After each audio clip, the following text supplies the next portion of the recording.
இங்கே இந்த பாம்பு ஆசீர்வாதம் பண்ணுது. இந்த பொண்ணு ஹாஸ்பிட்டல்ல அட்மிட் ஆயிருப்பா. இந்த பொண்ண பார்க்கறதுக்காக வந்த பாம்பு வாயில ஒரு பூ வச்சிருக்கு. அந்த பூவ தூக்கி போட்டதுல அந்த பொண்ணு வயித்துக்குள்ளேயே அந்த பூவும் போயிடுது. இப்ப பிரெக்னன்ட்டா இருப்பா. அதனால ஸ்கேன் எடுக்கிறதுக்காக டாக்டர் ஸ்கேன் பார்த்துக்கிட்டு இருக்கும்போது, அந்த குழந்தை பக்கத்திலேயே ஒரு பாம்போட உருவமும் தெரியுது. அத பார்த்துட்டு டாக்டர் பயப்பட ஆரம்பிக்கிறாங்க. ஆனா இந்த பொண்ணு ரொம்பவே சந்தோஷப்படுறா. இந்த பொண்ணு ஒரு நாகத்தோட சிலைய வச்சு பார்த்துக்கிட்டு இருக்கும்போது, அங்க வந்த மாமனார் இத பார்த்துடுறாரு. பார்த்தவரு இந்த நாகத்து சிலைய கொண்டு போய் ஆத்துல விட சொல்றாரு. ஏன்னா நம்ம குலதெய்வத்துக்கும் இதுக்கும் ஆகாதுங்கிறாரு. அவங்க குலதெய்வம் பருந்தா இருக்கும். அதனால அந்த நாகத்தோட சிலைய கொண்டு போய் ஆத்துல விட சொல்லுவாரு.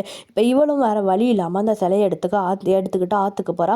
ஆத்துக்கு போனவ மனசே இல்லாம அந்த சிலைய போடாம வச்சுக்கிட்டே இருப்பா. இப்பதான் அவன் முன்னாடி ஒரு 5 தலை நாகம் வருது. அதை பார்த்து ரொம்பவே சந்தோஷப்படுறா. ஆனா அந்த 5 தலை நாகம் இவ புருஷங்கனுக்கு தெரிய மாட்டேங்குது. இப்ப சிலைய போட்டுட்டேன்னு சொல்லி இவ முந்தானையில அந்த சிலைய முடிஞ்சிட்டு ஒரு கல்லை தூக்கி வேகமா அந்த ஆத்துக்குள்ள போட்டுடுறா. இப்ப சிலைய கொண்டாந்து யாருக்கும் தெரியாம தன்னோட வீட்டுல ஒரு குழியை தோண்டி அதுல புதைச்சும் வச்சிடுறா.